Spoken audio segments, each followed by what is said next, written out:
confortável em termos de tempo para a gente tomar, eu muito provavelmente seguiria essa orientação, esse entendimento de Vossa Excelência. Mas nós estamos diante de um cenário de iminente colapso da linha das linhas do lote 300, né? Isso que motivou a concessão dessa cautelar de uma forma excepcional, né? A situação, repito, não se enquadra uma normalidade, se enquadra uma situação excepcionalidade, de gravidade, de iminência de colapso dessa operadora. É isso que eu coloco para reflexão dos senhores conselheiros. Uma parte só para dentro daí e prova, eu acho que dentro desse raciocínio do conselheiro Rodrigo, a prova que o poder público está protelando tem mais de 20 solicitações através de protocolos e nenhuma resposta do poder público. Eu acho isso, eu só quero essa parte com relação a isso, mostrando que estava uma demanda, ou seja, querendo ganhar tempo no sentido de, numa solução, sentar na mesa para resolver. Eu acho que essa solução ela pode ser confortável, inclusive para a prefeitura, se ela partir do Tribunal de Contas.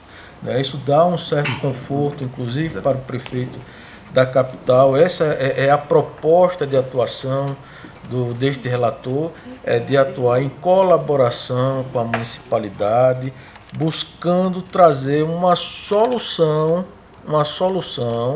né, para esse caos na execução desse contrato de concessão. Por isso que eu tive muito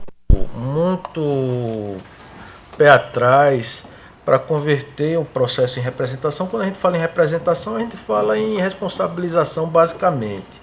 Né? Eu acho que é uma atuação do tribunal, o tribunal ele deve atuar buscando trazer a viabilidade, tentando contribuir com o município de Maceió para buscar trazer a viabilidade na execução desse contrato, que caso não venha a ser executado conforme proposto inicialmente, vai trazer grandes prejuízos não só para a coletividade, né, mas para a economia também, a economia local, enfim. São inúmeros elementos que estão ao redor desta demanda, senhor presidente. Excelência, obrigado, excelência. Vejo também uma questão grave de renúncia fiscal, como foi informado pela questão da falta, não posso especificar o certo, porque não conheço a fundo o processo, mas vou falar da efetivação, ou da cobrança, fiscalização de impostos municipais na ordem de milhões, que também é grave. Entendo, o tribunal tem competência para atuar junto a isso, evidentemente tem.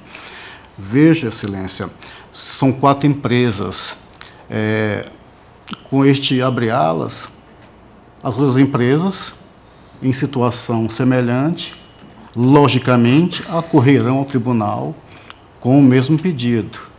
Não sei se não estamos, como devido à venda dessa pesquisa do voto de Vossa Excelência, do que Vossa Excelência dedicou, mas vislumbro que, nesse aspecto, a gente acaba resguardando o interesse particular, mesmo estando reflexamente aí resguardado o interesse público quanto à questão do transporte público essencial.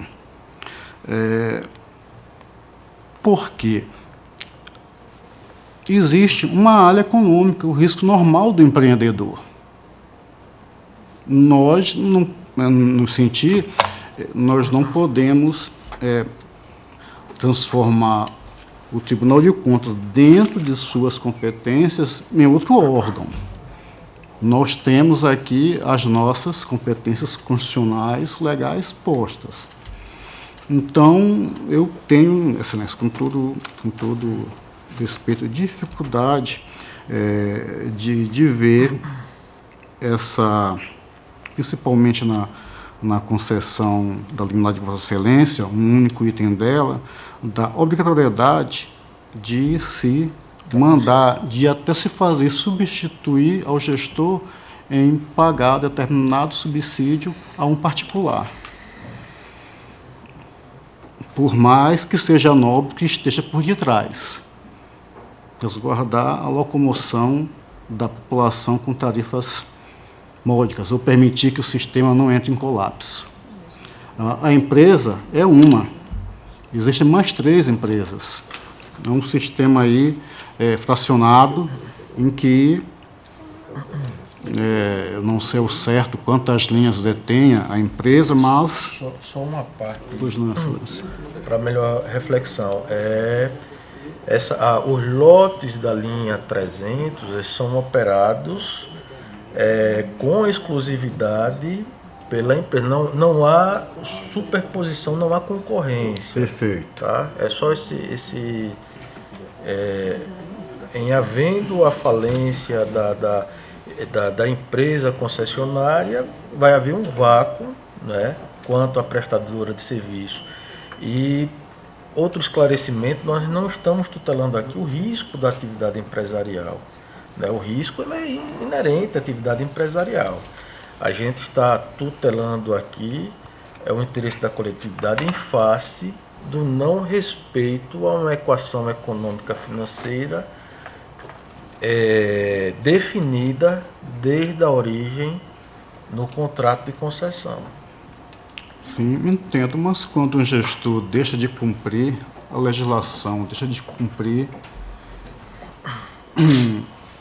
um contrato, o tribunal em si age em cima do gestor, determinando que ele tome as providências ao fiel cumprimento da lei ou do contrato. É o que nós estamos fazendo. Nós estamos determinando que o gestor pague, né? É isso que nós estamos Porque fazendo. ele está descumprindo o contrato, Não, mas, a concessão. mas até quando isso é feito, ele é feito da forma que possamos dar o prazo para o fiel cumprimento da lei e do contrato. É o que está lá posto. É o que está lá posto. Isso foi dado?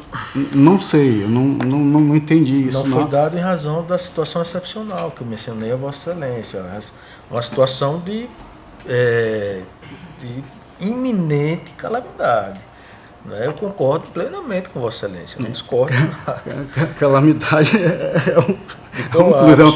é um exagero, tá? Mas eu tenho ainda essa dificuldade porque o que eu aqui falei no início, nada impede que os outros atores particulares venham ao tribunal pedir o mesmo provimento do tribunal quanto a isso. Será mesmo que a gente teria, a minha dúvida é essa competência para determinar ao gestor, independente da forma que se entenda isso, desfalcar o seu patrimônio e parte dele encaminhar ao particular? Mas Vossa Excelência não acha que o risco de dano em razão do colapso dessa concessionária pode ser, inclusive, para o município de Maceió, muito maior, para a sociedade pode ser muito maior, que vai ficar desguarnecida completamente, e o município vai ter que buscar, através de contratos precários, a substituição dessa operadora. Foi essa ponderação que nós fizemos. Nós tivemos essa preocupação que Vossa Excelência está colocando, é algo que sui generis, que você não vê normalmente, comumente, né?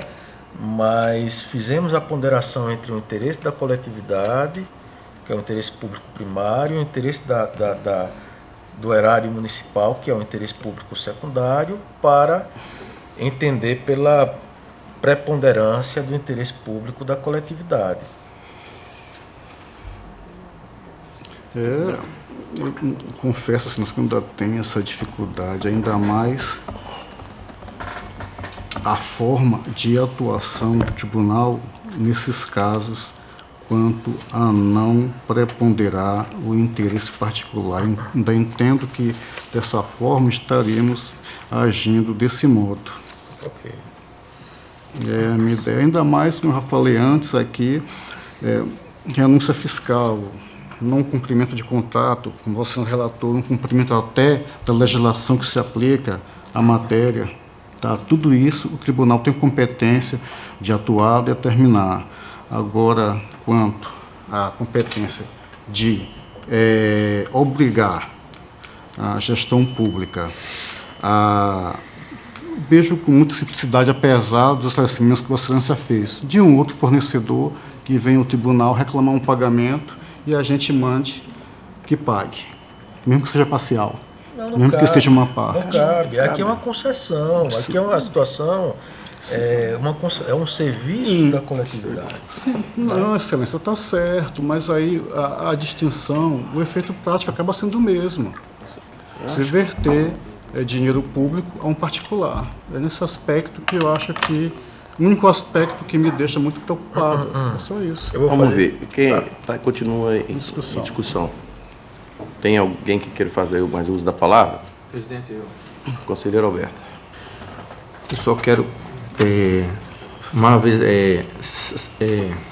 destacar que o provimento cautelar que o conselheiro Rodrigo fez foi para defender o interesse público primário, ou seja, o direito das pessoas poderem ir e vir, inclusive trabalharem, entendeu?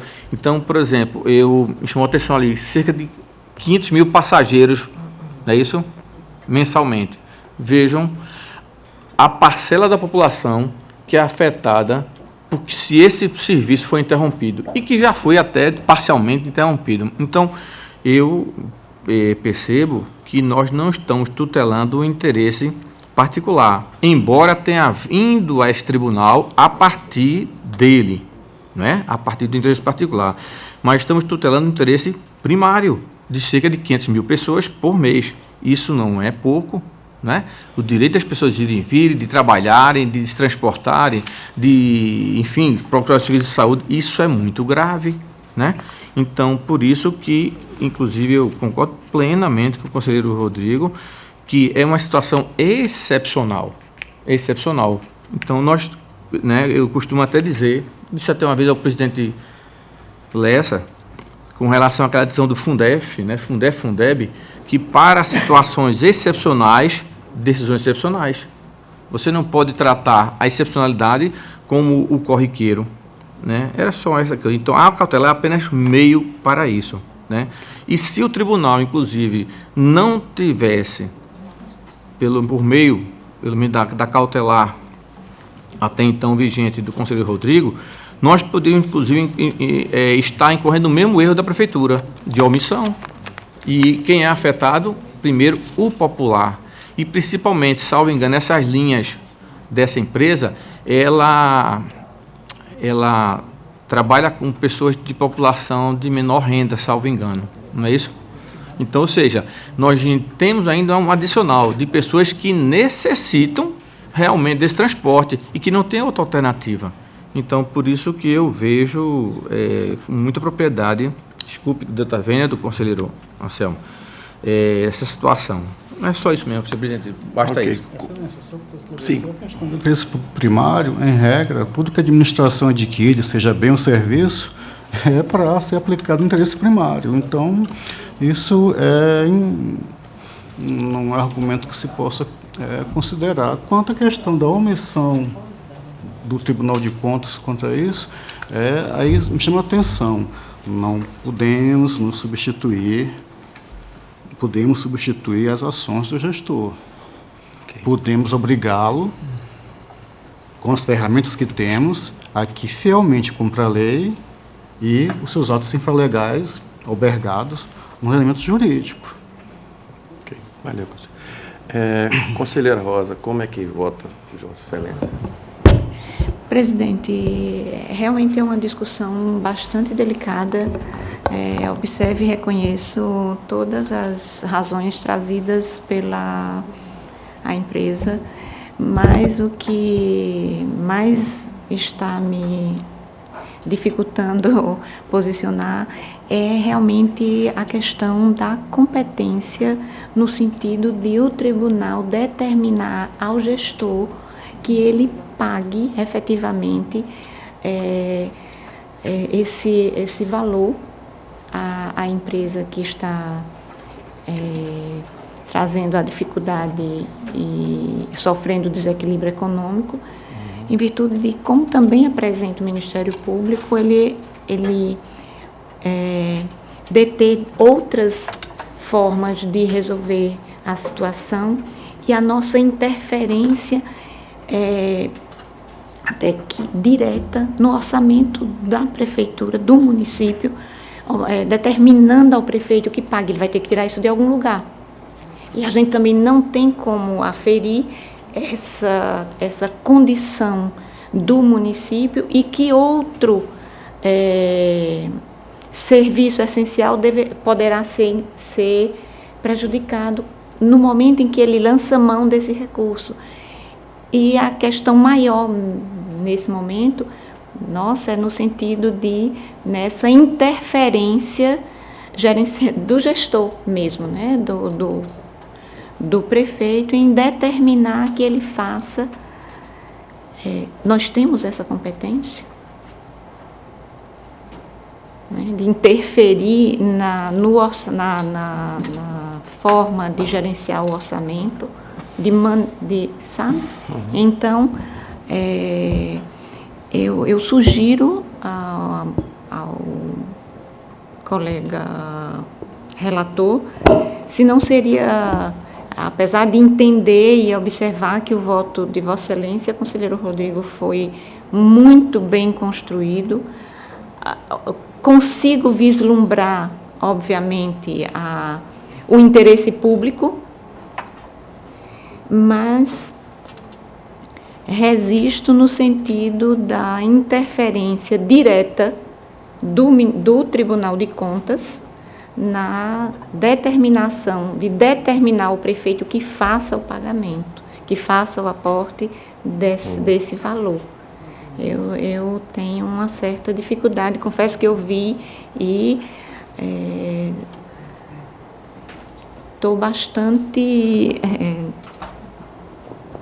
com uma dificuldade, eu acho que como todos os outros, mas eu entendo que o melhor caminho seria determinar ao prefeito que em prazo tal ele apresente, diante das possibilidades que a prefeitura, o município detém, de resolver a questão que está sendo posta ao tribunal, que está sendo trazida ao tribunal. Então, o tribunal observou, constatou a realidade e chama a prefeitura para que, em prazo X, ele tome a providência de dirimir a situação, de resolver o conflito e da situação ficar, já que é uma situação de urgência, o prazo também deverá ser exíguo, no tanto que o prefeito possa vir a resolver a situação. É assim que eu me manifesto. Conselheira Cleide. Você.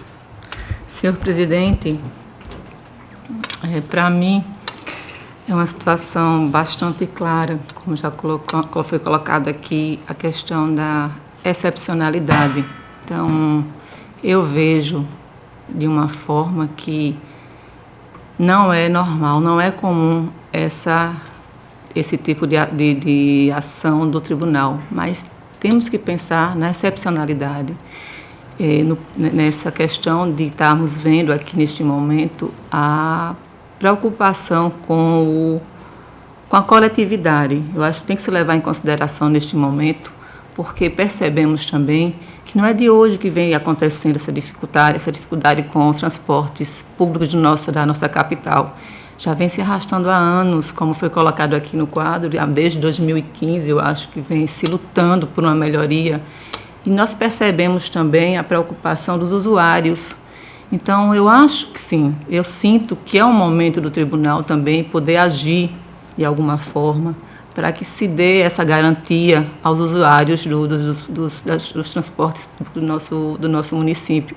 Então, nada mais justo do que fazermos justamente neste momento essa observação e poder acompanhar, né, como o conselheiro Rodrigo bem colocou, acompanhar de forma coerente toda essa tramitação e que se dê um resultado positivo aos usuários, que eu acho que é o maior, quem mais está sendo prejudicado com tudo isso.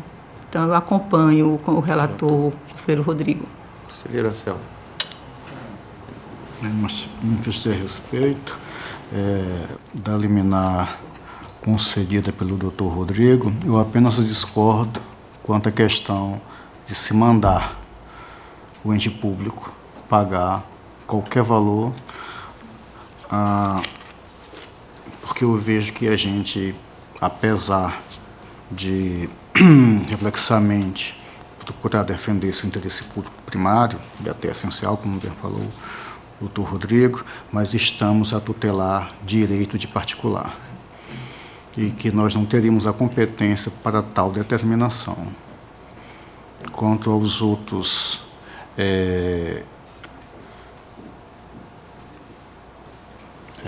Dr. Rodrigo, foi Determinada deferir a voto Isso. referendado em decisão simples, determinar a realização de auditoria, conhecer o pedido de converter, na verdade, pedido de providências em representação, e indeferir de pronto o pedido de ressarcimento e devolução de valores formulado pela empresa.